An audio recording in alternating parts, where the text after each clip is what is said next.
And if you could just introduce yourself. I play keyboards in Alice. My name is Anna Maria, and I am the founder and vocalist in the band Vajra. What was the initial start? Yeah, so we all have pretty storied histories. I was just bored during COVID. Did a little demo, put it out, and it was pretty well received by the community. And always had a thing for horror punk and stuff. Something that started with me and a laptop during quarantine, and just like, oh yeah, you know, all those times I said, if only I didn't have to work my job all the time, and now it's like I could have time to do that. Well, now this is that. I dreamed of better days, this was no death. I took my final breath, so long, like you, lost it forever gone. You'll find me 6 feet down, blowing you a kiss from below the depths of my cold. All right, and if you fine folks could introduce yourself to the people at home, I'd really appreciate that. Hey, I'm Matt Clark. I play guitar and I sing in Die Ghost. I'm Adam Ars and Rad Boatwright, and I scream a lot and I play bass in Die Ghost. I'm Eric Vobeda. I play guitar in Die Ghost. I do backup singing too. Wonderful. Thank you guys so much for being on here. We were talking a little bit before the show, and we actually know a bunch of like the same people, and I won't go too much into that right now because we're here to focus on you guys, but it is such a small world, and I want to say it's such a pleasure to have you guys on here. Thank you so much. Thanks for having us, dude. Yeah, thanks, man. Thank you. All right, so let's talk a little bit about the history of your guys' project. How did this all start, and when did it start, and like what was the genesis of it? Well, a lot of it was just out of boredom. I used to play in another band, and it was semi-successful, and the singer guitar player moved out to California, so we weren't playing as much. And I've always had a thing for horror punk and stuff, and had some ideas in my head. And I got together with the original guitarist Travis, and we just kind of were with acoustic instruments playing in his room. Nothing serious was happening. And then I got shit-faced drunk one night, and Matt was my roommate at the time. And I walked into his room uninvited and told him that I think he should sing in my band. Yeah. And I walked back out, and the next day I forgot about it, and I didn't bring it up for a few days because I'd completely forgotten that I told him he was in my band. And then what happened? Yeah, so I was like, all right, cool. I guess that's a thing that we're going to be doing. But yeah, we didn't talk about it anymore. And I just got done working second shift. So I moved in. I didn't know Adam. He put up a Craigslist post for a roommate, and you know, he put the Crimson Ghost up everywhere, some Misfits shit, and I was like, okay, I could probably get down with this. So you know, I reached out, and I was working second shift though, so I literally never saw Adam. I never saw our other roommate because I went into work at 4 o'clock and these guys were hanging out. And then by like July of 2014, I got on first, and I was actually able to hang out. So when they were out in the living room hanging out, I think Adam was drinking a little bit. I think our other roommate Lance was drinking, and so I went out and I kind of joined in, and then I grabbed my guitar and I started singing some stuff. We were just jamming a little bit, and then yeah, he came in like a few nights later and was like, "Hey, we got this project. You should sing for it." And I was just going to sing initially. And then, yeah, you know, so like Adam said, he walked out. We didn't really talk about it. And I was like, all right, well, I don't know. It was around that time that there was the big blood moon in 2014. I don't know if you remember that. And I woke up. Yeah, I woke up and I went out and checked it out. And, you know, I was looking at it, and I just, the line "Blood Moon sings to me tonight." So that was an idea that I had. So the next day, I came up with that chorus, "Blood Moon sings to me tonight," which is now Inside My Bones, which is on our very first EP. So I had that idea, and Adam came home from work. He was cooking dinner in the kitchen, and I was like, "Hey man, I don't know if you were serious about starting that project, but I got this line," and I played it for him. He's like, "Oh yeah, that's pretty cool."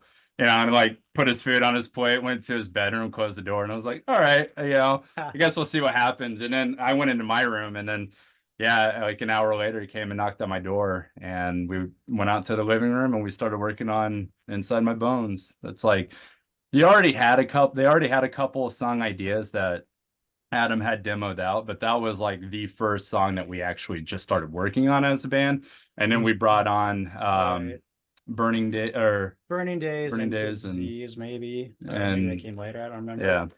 But Yeah. that was like the first song like me and him kind of started doing together. Yeah. And yeah, that's how it started. And then so we had me, Matt, Travis, and we found a practice space. And then we had a friend of mine that lived about an hour away. I used to play in a band with him back, I don't know, fucking 18 years ago. I knew he had played drums, so I called him up, and he's down with horror punk and stuff. We used to be in like kind of a psychobilly band, and he came, tried out, and he's a little bit rusty, but he knocked the cobwebs off pretty quick and ended up being the drummer. That was Johnny Badlove. So yeah, that's kind of how it all started, and we just kind of started figuring out what we wanted to do. We didn't really have a totally clear idea. There was kind of this like thought process of being like the leftover crack of horror punk. Yeah. You know, but we were still figuring out Yeah. what we wanted and, you know, what it was going to sound like and stuff. So yeah, that's how it started. And that's pretty evident in our second album, which is not really up anywhere on streaming services. We kind of played around a little bit more on that second album where we have like ska parts and then we have like kind of a black metal part. And then, but we eventually, you know, we're like, nah, we're just going to play punk rock, you know, Right. just, you know, and kind of do whatever we want. We still have the elements of, you know, like post-punk and stuff like that, you know, just 80s fucking bullshit, you know?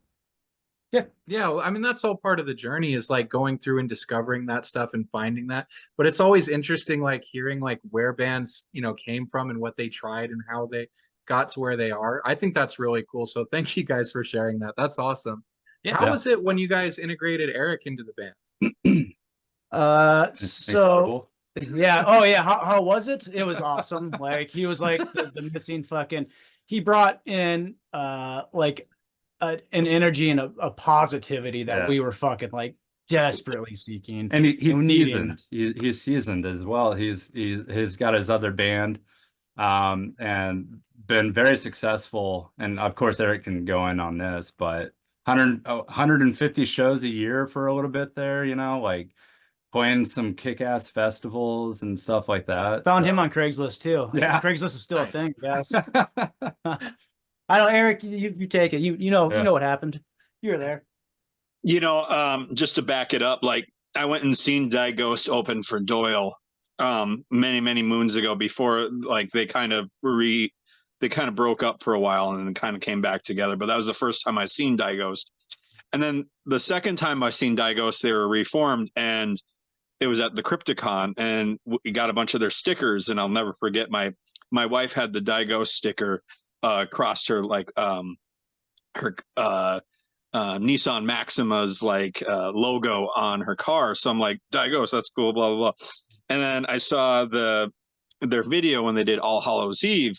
And I'm like, oh, that's cool. And I always was kind of like a fan from afar, all while playing in other bands that I either have been in or am a part of, you know, to an extent. Anyways, I had a drummer change happen at the end of 2022. And, you know, truthfully, I was looking for a drummer, not looking for a band. And then I saw a punk rock band looking for a guitar player. I'm like, well, I've always wanted to be in a punk rock band, you know, and then I reached out. Adam answered the call. I said, okay, I'm ready to do this, you know, and came to the tryouts, figured out as many songs as I could right away. And, you know, we had chemistry and, you know, I'm humbled, you know, it's exactly what I was looking for. It came to me, I came to it, you know, it all gelled well, really, really fast. And I think it's just what this band needed. Well, not to sound arrogant by no means. It's just, No, you're right.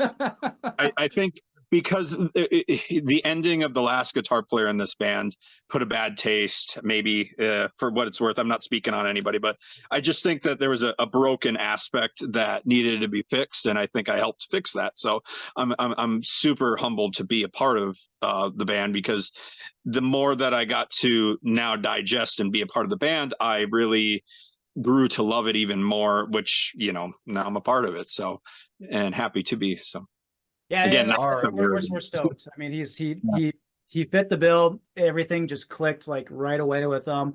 I mean, and he's good. So like, you know, I didn't have to fucking write out every single note for him of the songs. He just went and figured it out because he's good, you know. And like, yeah, he shows up. He's, you know, always on time. He knows his parts.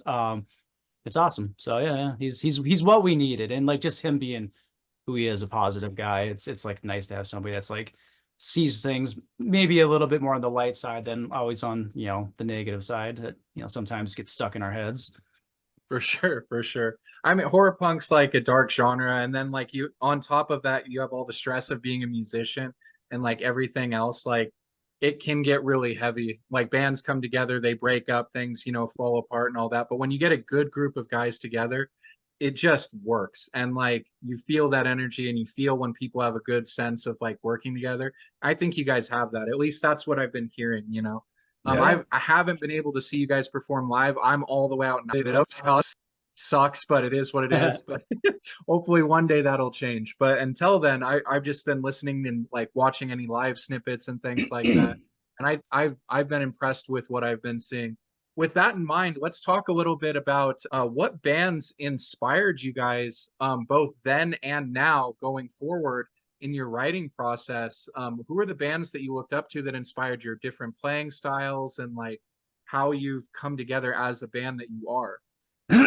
Well, so I mean, early on, it was definitely Leftover Crack.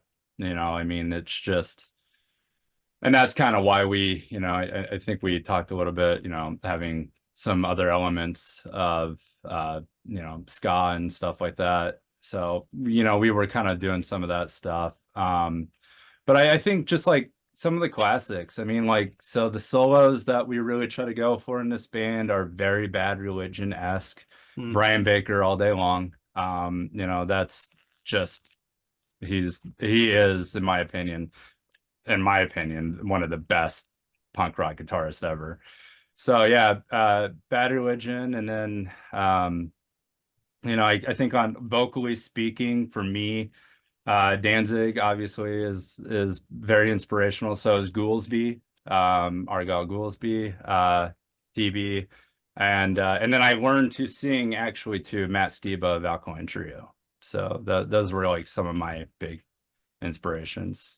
And I think it's interesting that you bring up the different people that you learned like vocals from. I keep hearing Alkaline Trio brought up again and again in the horror punk scene, and I get this thing where it's like people say, oh, they're not horror punk, but then I hear every horror punk vocalist being like, I love these guys, I learned to sing from them, and I'm like, I don't know, like they've got some credit to their name. Like they had their time, just like, you know, AFI. They had their era of being kind of dark and doing that kind of stuff. But I think really for like Alkaline Trio or Skiba is that he just brought great melody, like, you know, same thing that Ghouls does, you know, same thing that you know, can I cuss?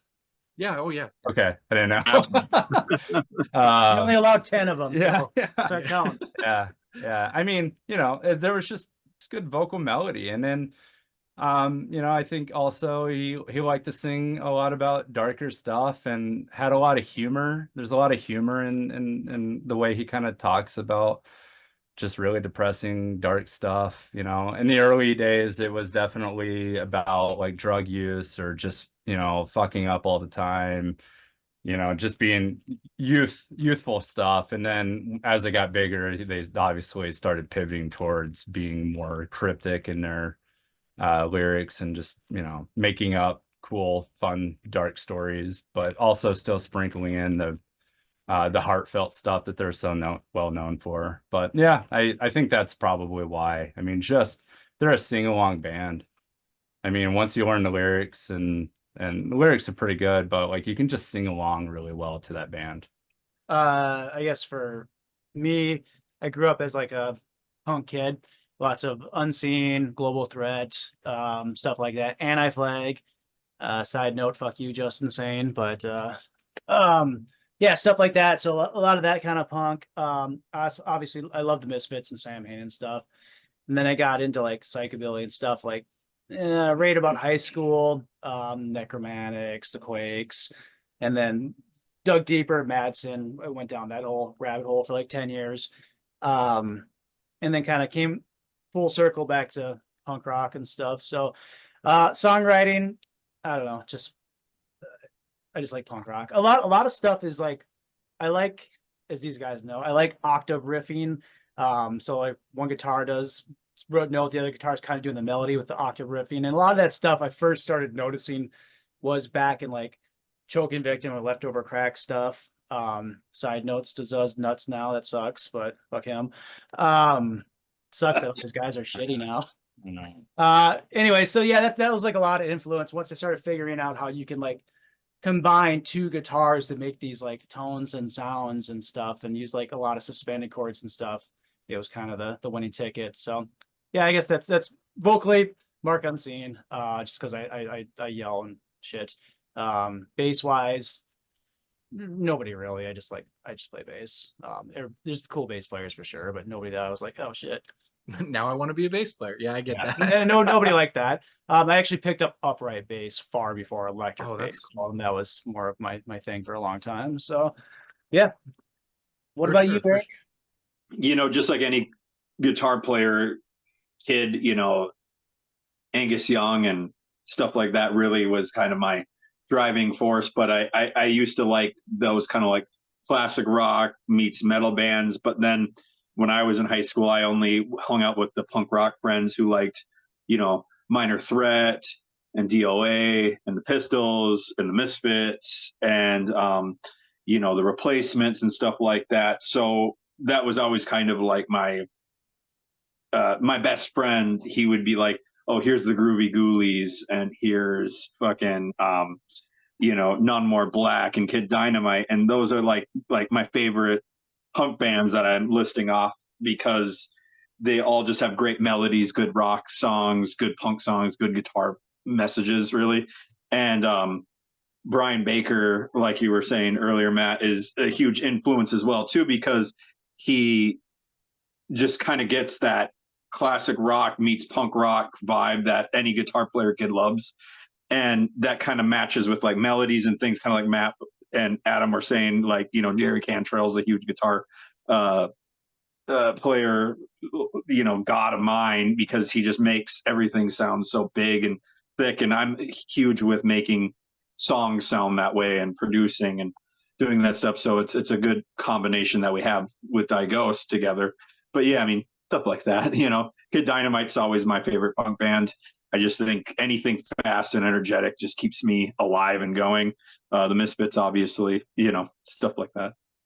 Oh, for sure. I love that kind of like, we used to call it either skate punk or melodic hardcore. The names kind of like change all the time. That whole kind of vibe of like the fast punk with the super melodicism, oftentimes strong guitar solos, and surprisingly really technically interesting and melodic bass players. Like the scene, especially in the 90s, just blows me away with how many good bass players came out of that. I do feel you what you're saying though about like, whatever, but like at the same time, I got to throw props out, like you're saying to Brian Baker for everything he did, whether it was in, Minor Threat or when he was in Dag Nasty too, I believe, right? And Dag also Nasty Bad is, Religion, and he's been so in good. like everything almost, like so many bands. He's been in like a lot of studio musician work too. Yeah. As far as like, I think it was in Sam Hain for a minute too. He never I think officially so. he never officially recorded or anything with them, but he was there for like a month or two. Mm-hmm. And like, so like, I can't even name all the bass players, but like so many like super really cool bass players. Anyways, well, that's really cool. It's cool to see like bands that like can follow and trace their like, this is who we are, but still maintain like this kind of more original sound. Because when I heard your guys' stuff, I heard it on a compilation album put out by Dan on We Are Horror Records. And Yeah. that's how like I came to like, hear your guys' stuff, and I was like, oh, Alright, this is like working. different. Like this is good, but Yeah. it's like it very much has that like punk spirit, but at the same time, it doesn't sound like a clone band, and that's what I really like. It's hard to find original bands that don't sound like clones. Some bands are like great clone bands, love them. I had a band on a few weeks ago as a guest, and very proudly they're like, we are a clone band of the Misfits. Like this is who we are. This is what we want to do. We love it. And I was like, I know, and I love it too. Yeah, yeah. Admit it and was go great. with it. Why not? Yeah. But like, especially like in horror punk, like everyone kind of like, there's like a handful of bands. It seems like, at least for a while, that there were established sounds that like people are like, I'm going to be a copy of this, or I'm going to be a Right. copy of that. And like, I get it. It's cool. Like there are reasons why tribute bands exist, and they're, everything else. And I get wanting to be like, well, what if the Misfits did this record? You know what I mean? And then make that yourself. But at the same time, it's like, you guys have so much talent. And I see this in the scene right now, especially. So many bands have come together that have, I don't know, maybe they just don't have that old nostalgia like tied down to them or whatever, but they're coming up with new sounds that are fresh, that still retain that punk energy. And I'm like super excited with where the scene's at right now, between you guys, Evelyn's Casket, like 5 Cent Freak Show. The list goes on and on and on. Like so many bands have just been killing it recently. Anyways, ramble aside, so with all that in mind, let's talk a little bit about the actual writing process. How does this start for you guys? Like where do you guys start with just a guitar line, a melody? Like what's the writing process look like? Do you start with lyrics first?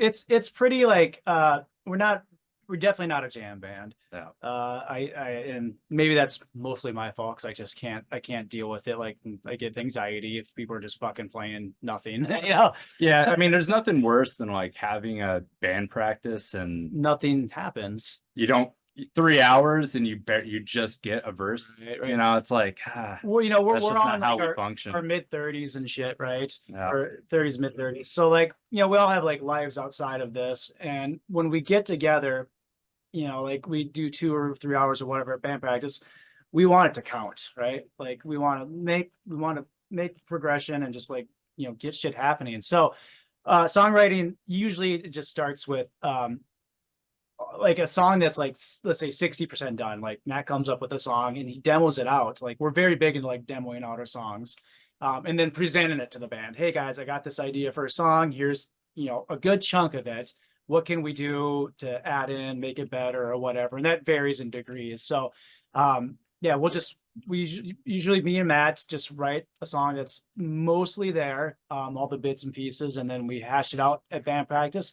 And like, you can always tell like when Matt writes a song or I write a song, but then when like we bring it to practice and we get Jay, our drummer, who's fucking phenomenal, and then Eric, like we get them infused in the song, it becomes something new. Yeah. And that's always the exciting part. So it's a kind of a rigid songwriting process where we're like, you have something to start with, and that's kind of how we do it. Like not a lot of stuff is spur of the moment at all. And we kind of don't really like the idea of breaking away from it either. No. Like we like demoing our ideas and then bringing it and then working on it from that point. Starting from just a riff in your head and then showing up to practice. I mean, it just goes nowhere. In the early days, we still kind of demoed a lot, but we did that a few times where we would work on something and then you would forget. And then the early days, we have the means now to record our practices, but in the early days we didn't. So you come back, what happened, forget what part changed and shit. And something might come up to where you miss a practice, and then it's been 2 weeks since the last practice, and you're like, what did we do on that? It's like we have the means, we have the tools. Yeah. We all have our own like recording setups, right? Where we can do this kind of stuff. So we take full advantage of it. And like, it's hard to explain an idea, especially what we do is a lot of times it's like the guitars are two different things, right? It's hard to explain that without like just showing somebody, here's what my idea is. So the more that's down, the better. Sometimes it stays pretty much on course with that demo. Sometimes it will stray off and be quite a bit different once it's said and done. But that's how we do it. We're very like, here's a song, here's what we're doing. You know, not a lot of, years ago we used to drink, and not this band, but all of us probably separately would drink at practice and just have fun in practice or whatever and just jam and stuff. And like, those were good times, but it's not the times now for us. It was definitely the early days of Digest. I mean, there were many whiskey nights and writing sessions, and like, fuck, the songs would sound so good, and then terrible. Oh God, it would just go downhill. And all right, I guess we got to call it a night, and then hope that what you did made sense the next time you get together. With age comes wisdom. Yeah. So sure. That's basically how the whole process goes. It's just a real established idea is brought up to the band, and we hammer on it together from there. Yeah, and then Eric, he gets it. Like he was saying, I mean, here's an idea, write a solo, and then bam, he just, as you'll hear, we're on another compilation that's getting ready to come out next Monday, right? It's a tribute. So it will be out when way out. And and so we're covering a Misfit song, but we changed it a little bit, and we're like, Eric, just do some kick-ass soloing, and he did, and he did it in one take. Yeah. And you'll see it in the video. Yeah. We also have a video. He literally laid it down in one take, and it rips. It's so good. So right. I don't know. He adds that, just the final. Pretty much neither of us can play guitar like him. So it's so nice to have somebody that's turnkey. Yeah. You're like, hey, here's this part. You know, maybe I have a couple ideas of like motifs that go in there, but like the rest is yours. And like, he doesn't really miss. He's always, he swings and he hits the home run and knocks it out. So good job, Eric. And we didn't even really know what the solo sounded like prior to recording it, because sometimes when you're practicing, you can hear it, but you're not really focusing on yourself, the motifs, and you're not.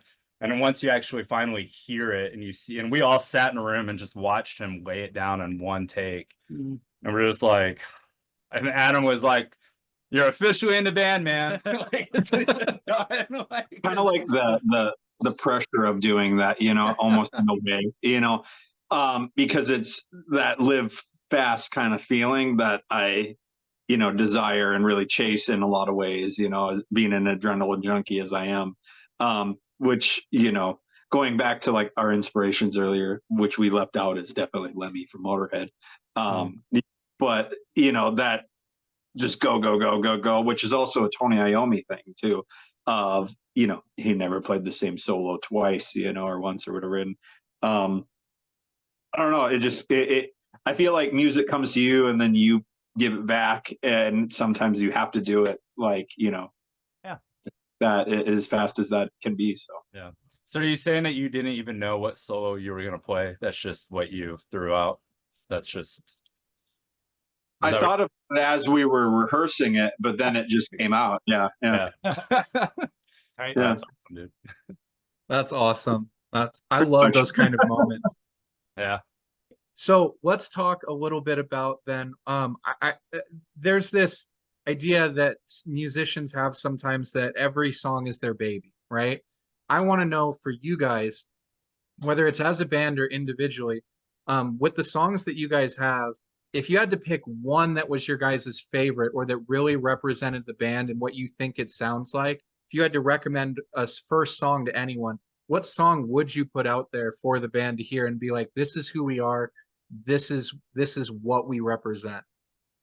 Decay. Yeah. For songs that are released right now, 100% Decay. That kind of captures the essence of, what we are and what we do. And I like to think we've gotten better, not only as musicians but songwriters since then. And the newer songs are like Decay, but like more intricate, more melodic as well, and everything. Some of them are way more angry, more screamy. But if I was to say, hey, what's Digos? It's Decay. Yeah. So we've been talking a lot about, the way that you guys write music. We talked a bit about your history, talked a bit about the influences that you guys have. who are some bands that you guys have either played with or going to play with that you think deserve a little extra attention, like a spotlight saying, hey, we like these bands, we think you should check them out? Well, bands that we played with were a little unfortunate, and maybe you kind of experienced this a little bit too, being in it was there a lot. You know, we're all the way up here. We're 6.5 hours away from Chicago. Yeah. We're 4 hours away from Des Moines.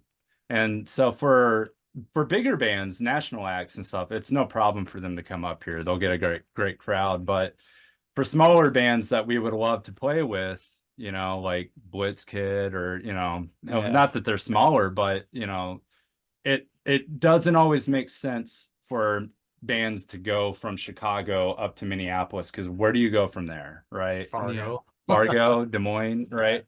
So unfortunately, we haven't had an opportunity to play with too many bands that we would love to play with. But you know, back in June 2022, we got to play with Evelyn's Casket and Darker Days. They were on tour. That was amazing.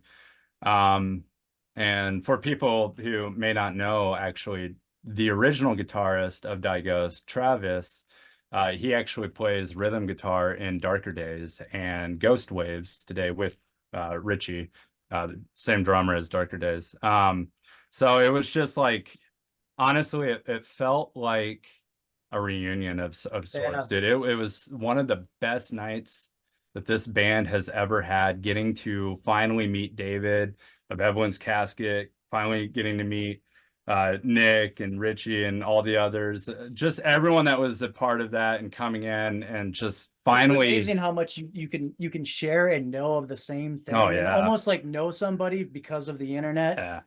Even though we had never like actually met them, you know. So like it's definitely like we just fucking knew them, like we were buddies, you know. They were stopping by, so give them a listen. I mean, those are obviously, I mean, Darker Days is obviously, like, you know, they're doing pretty well, and so is Evelyn's Casket. So I mean, keep listening, I guess, you know. Also, we did a split right when Diagos got back together. We did a split with a band at the time I never heard of, out of Pennsylvania, called the Whiskey Bats. Well, I think they were brand new that year. I think they had just formed 2020. Yeah, the Whiskey Bats. Yeah, they must have been new. Yeah, probably. They did just anyways. They were pretty new, but they're awesome. So they are horror punk for sure. The lead singer and guitar player, like, they kind of share vocal duties, and I don't know who does what exactly, but it's super horror driven lyrics, but it's got more of a classic punk sound to it. Yeah. So it's not you know, like that's Alkaline Trio kind of horror punk version. It's actually like you know, punk version, like, you know, 80s punk, even 70s punk. He's got a real good like mean voice, but he can carry like a hook with it.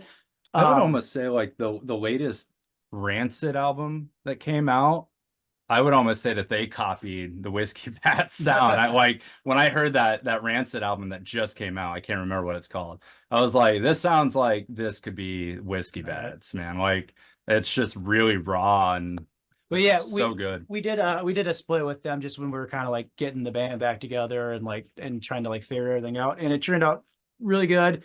It was fun to do it with them, and like I said, they're really, really a good band, and people need to be paying a lot more attention to them. If you want like some punk in your horror punk, that's like the band to go to. Yeah. And then we've had the privilege of playing with like Doyle and Necromantics and Sniper 66. So like I said, we don't, just not a lot of bands come through, even though we're like, Twin Cities is not small by any fucking means. We're a big city, or two cities, but it's just tough. The bands that we support and love, it's hard for them to make that trek up here. Right. Because you just don't know what that guarantee is going to be. Yep. It's such a long drive and such a long distance, and then where do you go after, right? So it's kind of hard. For sure. I'm in I'm in nowhere. So when I say I am the horror punk scene, and Name out. This is it. This is the guy. All right. I know what you guys are talking about. I think it's 2.5 hours to. I mean, that doesn't sound like far, but it's like you got to go out of your that's a way trek, to man. get to where. Anything over 2 hours is kind of like Yeah. pushing it when you're trying to drive somewhere. That's like for maybe just like a show or something like that. That's getting Yeah. far. Yeah, That's for like sure. from here to Duluth, Minnesota. It's 3 hours or so, and Mm. it's I would never drive up it's a there to hike. see a show. yeah, Yeah. Yeah. Yeah, Ever. for sure. For sure. What about you, Eric? Are there any artists that you have played with that you would like to shout out as well? With Die Ghost, I joined early this year, in February, and I did do a handful of gigs with us this year. So for me, like my experience, cool bands like the Virgin Horrors or Plague of Stars, or I was actually just trying to rethink in my brain. I mean, and I've tried to do like some of my side connections from past bands to put us with that realm. But I mean, I'm a supporter of music in general, so I'm going to raise the flag as we go, I guess is the best way I'll put it. But, Minneapolis scene in general, it's this big and it's this big, I mean, it's there's so much music from all genres, and we can cross genre with a lot of bands too. I mean, when it comes to punk to hardcore to metal, there's a good scene of everything there, and there's a lot of artistic everything. So I guess, if you were, as we talk as Minnesota as a whole, there's a lot to offer. So it's all pretty good. And then there's some pretty bad stuff too. So there's a lot of it. So, For sure. Yeah, we have no shortage of music here. That's for Yeah. sure. It's just Yeah.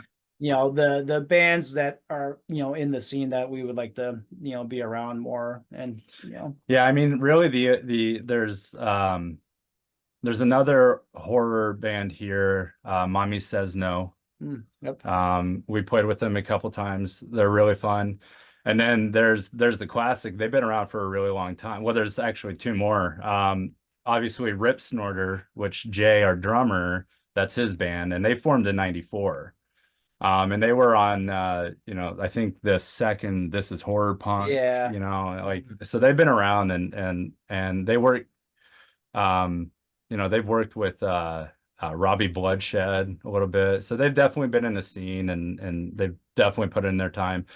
And then They Live is another local horror theme. They're much darker. They're not they got punk elements, but they're just really dark. And that's actually the basis of They Live is the basis of Doyle, Brandon Strait. So yeah, and we actually just played with them back in September, and that was a really good time. So definitely check out They Live and Mommy Says No as well for other local Minnesota horror themed bands. Way cool. Well, hey, I want to thank you guys again for taking the time to be on the show with us today. I really do appreciate you, volunteering this much time and speaking with me. Before we go, though, are there any social media things you guys want to shout out? Any links or anything to stores where they can buy your music or listen? Any events coming up you want to throw out?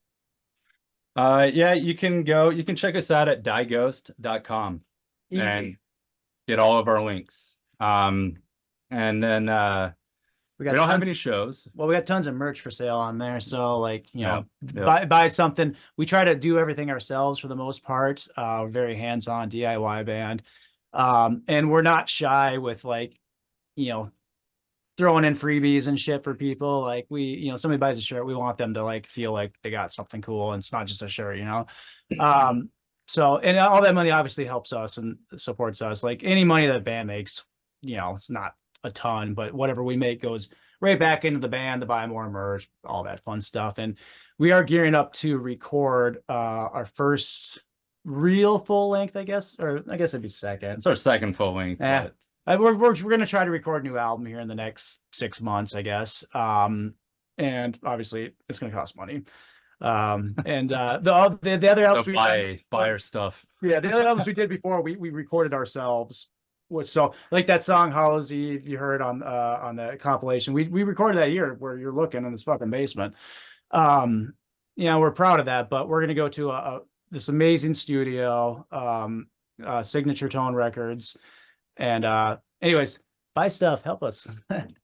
You're going to hear, our compilation being released, or it already had been released when this comes out or whatever. But that's our first part of what we're doing with this record as well, too. So, yeah. Nice. Birthday Well, anniversary. I'm gonna shout this out as well. For those of you at home watching the video, they've already said it, and I've said it every video this season at the end of the video. They're right, though. Go buy merchandise from the band. Like, not just the CDs, not just whatever. If you're still buying CDs, don't just stream. Don't, do that. Buy shirts, buy the CDs, buy if they've got vinyl, if they've got stickers, if they've got whatever, buy it, because it really does help. Like all of these bands, they like they just spelled out, they're very passionate about the work that they're doing, and they care a lot about the music that they produce, and they'll do it regardless. Like, these guys have been doing it, and they've obviously been making money doing it, but they've been doing it. It's their art, their passion project, and they keep going with it. But the thing is the more you support them, the easier that is, the quicker that turnaround is, the more good art you get, the healthier the scene is overall, and everybody wins. You get good music, you get cool stuff you can wear that shows your support for the band. They get to turn around and bring that right back in and put out new stuff. So again, do what they said, go to their website, buy their stuff, if you can. If you can't, go and listen to their stuff on various streaming services that they do have stuff on, which I don't think did you guys shout out anything specific? I mean, it's on it. We're on everything. Yeah, everything. On everything? Yeah. Then I mean, go whatever listen floats to your boat. Yeah, go wherever you can, support them, throw those numbers up as high as you can, because every little bit helps. Like, I know personally as a musician, and again, we keep things focused here on the bands that are on the show, but as a musician, I know personally how much it actually helps when people have supported me in that kind of way. It's nice, when people say stuff and everything. Bands really do appreciate like the compliments and everything like that. You can throw a like on Facebook or whatever, but the thing that's going to keep that art turning around is if you can help keep it funded, because these are passion projects for people. These aren't like the guys getting $1 million record deals, signed to major labels. I don't got any hate for them either. They're making their money, do what they're doing, right? But like, if you want to keep the art growing and you want this kind of scene, then you have to support it. So please go support Die Ghost. Go support every other band that we've had on the show. If you can, throw them a like on Facebook, on whatever other social media they're on. Buy their stuff. Thank you guys again so much for being on here. And I just want to say to the audience, good night. To you guys, good night as well. Thank you so much. Yeah, thanks, man. All right. Thank you so much for staying to the end of the episode. I really appreciate it. My name is William Hamilton, and I've been the host of this episode of Heartfelt Horror here on the Heartfelt Horror Media Network channel. We really do appreciate you guys staying to the end of these videos. While you're here, if you wouldn't mind leaving a like on the video, subscribing to our channel, leaving a comment down below, these little things really do go a long way to helping us, get our name out there and get our show out into the algorithm so other people like you can find us. So if you wouldn't mind doing that, we'd really appreciate it. Also, if you're looking for other ways to support the show, we have a Patreon. The link for that is going to be down here. You can copy that into the search bar and you'll find our page. Our Patreon is for $5 a month. For $5 a month, you're going to be able to help us buy all sorts of new equipment. You're going to help us be able to save up for different kind of developmental processes that we're going to be using to bring you new and different kinds of content besides these interviews. So if that sounds like something that interests you, please consider it. Again, it'll be $5, and the link to the Patreon is going to be down there below. So thank you so much for your time, and have a nice day. Bye.